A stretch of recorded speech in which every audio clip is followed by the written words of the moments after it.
What's going on, people? It's Mr. Controversy, representing the three-point conversion, presents Making the Cut. I'm here on Sports Battleground, and this is my NFL diary. Let's get it in, people. It was week 7. Upsets, disappointments, accolades. Let's get it started. Of course, you know how we do it. Every week, we got to start with Mr. Controversy's counterfeit teams. I have 2 counterfeit teams this week, people. Heading into week 8 from week 7. And we have to start with my Chicago Bears. Counterfeit. Let's see, where should we start? We played a Miami Dolphins football team, which is a pretty good football team, I should say. Have to include that. But the Bears, once again, at home, didn't show up. This is what I call bass backwards. I don't know what's going on. We got to start with Jay Cutler. I mean, that's what everybody likes talking about. Everybody likes blaming him, so let's talk about Jay Cutler. Of course, he made a few mistakes. Every game we've lost, he's made 2 turnovers, at least 2 turnovers. Whether it was interceptions and combination of fumbles or multiple interceptions, either or, he's made 2 turnovers in every loss, at least 2 turnovers in every loss we've had. So, it's Jay Cutler. And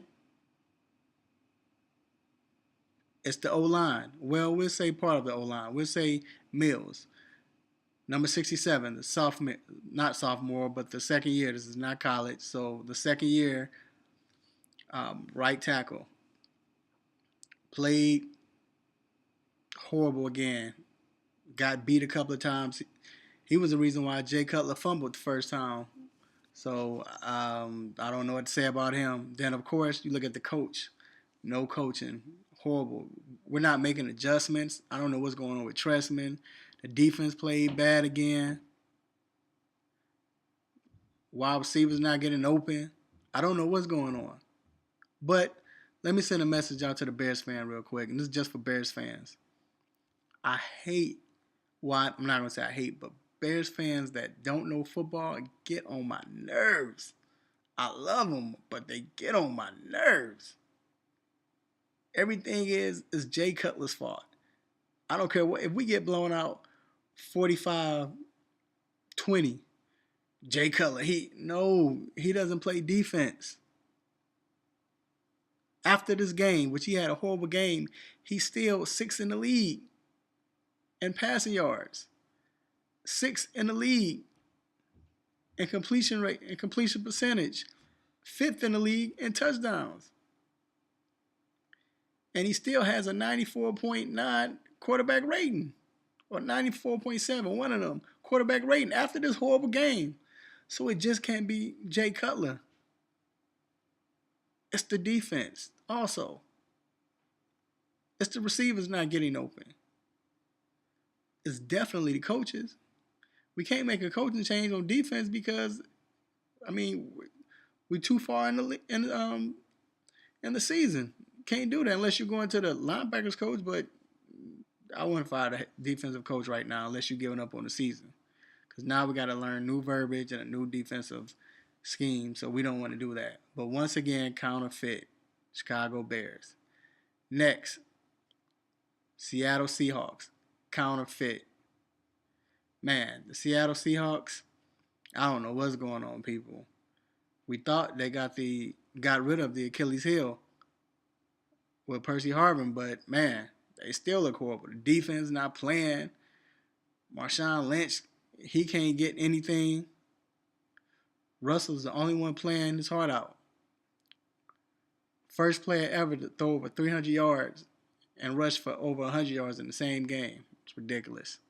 So I don't know what's going on. I just don't have I don't know. I mean, again, like I said, the defense is not playing. I don't know what's going on with the defense. Maybe this is what it is. This is what I think it is. See, they have to adjust to being the Super Bowl champs. which means every team that comes at you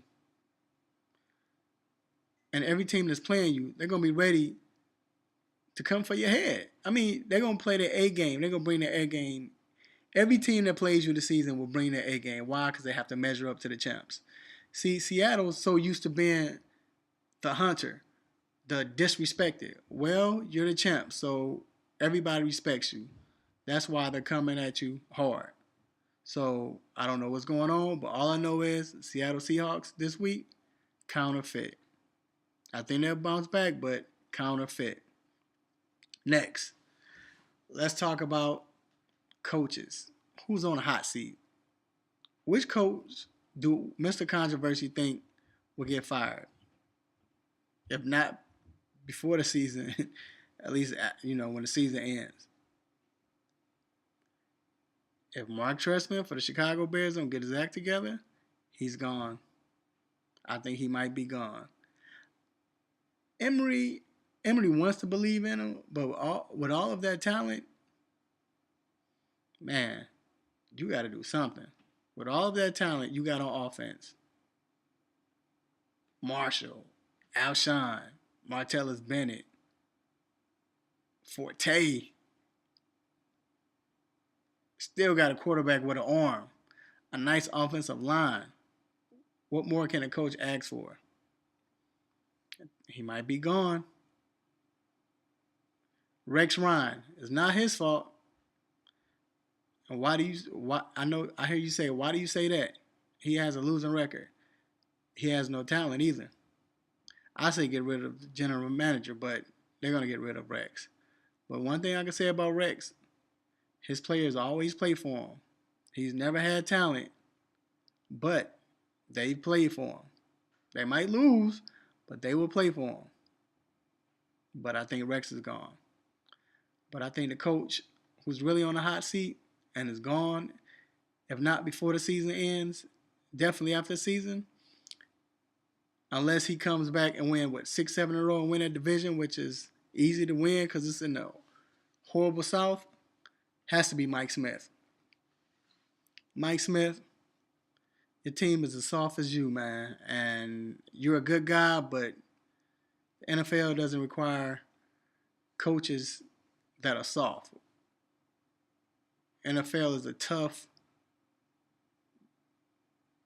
tough-minded. I mean, this is with all of barbarians. I mean, this is the NFL.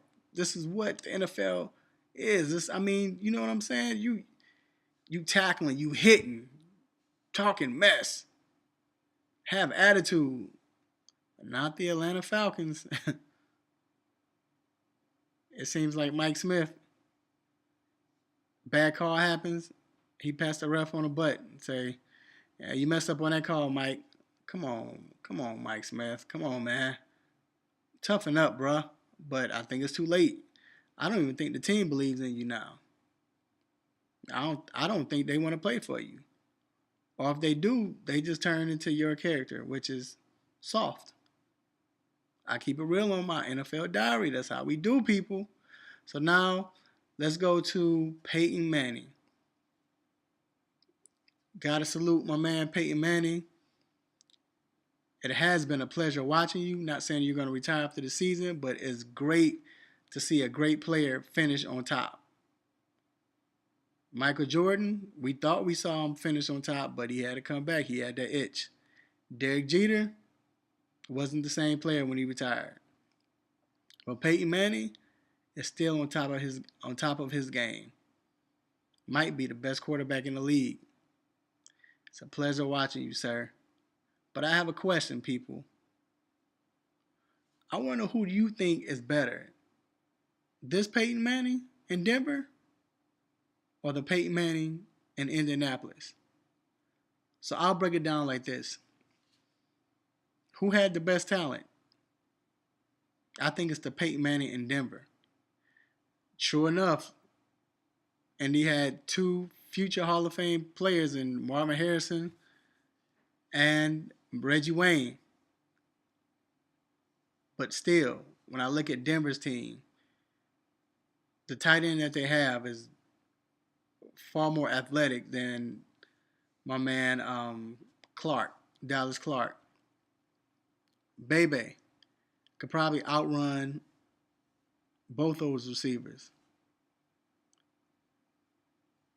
You still got Wes Welker, Emmanuel Sanders. I mean, they have some talent, speed, size. I think he has the most talent in Denver. But didn't it seem like in Indy, every time he dropped back to throw the ball, those wide receivers was like open by like 5 yards? Dedication, timing. So I really think that the Indianapolis Peyton Manning was better. I think right now, today, not taking nothing away from him, but with the rules that you can't sneeze on a wide receiver, or you're getting called for a defensive pass interference, or the fact that you can't touch a quarterback nowadays, I think it's easier for him. Then the offense, like I said, they spread it out. Like the Colts were always playing 3 wide. Like now they spreading out Julius Thomas, have him wide out, 4 or 5 wide. You didn't see that in Indianapolis. 3 wide, tight end, running back. But I think Peyton Manning in Indy, I think he was better. But I still love this Peyton Manning in Denver. So I have one more question or one more debate, something to think about. Who's better? Luck right now in Indy, or Peyton at this time at Luck's age in Indianapolis? Who's better? I think both of them are great competitors. I think Luck probably has the edge on that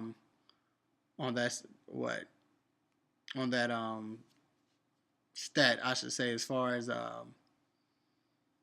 coming back to win games. I think he has Peyton so far. But the thing is, what I like about Luck is like, man, Luck can run, Luck can throw the ball, Luck is tough. I mean, Peyton's tough too. He was only hurt with the neck injury and he came back from that. But at the same time, Peyton had a line. Luck's line is not that good. And Luck's taking some crazy hits. Luck is taking some crazy hits. But get back up. Hey, let's go. Next play. But what I think Peyton has over Luck is preparation. I don't think it has been any quarterback in NFL history, maybe besides Mr. Johnny Unitas. But other than him, I don't think there's no other quarterback who's been more prepared to play the game of football. So, in saying that, I think Luck has the better arm, but Peyton is smarter. Peyton is more he's crafty. Peyton, his determination. But not only that, Peyton is a winner in the regular season. But, I mean, he won the Super Bowl, so, hey. So, I'm going to end it with this. Peyton, one of my favorite moments in Peyton's history, on Peyton's career, is 2.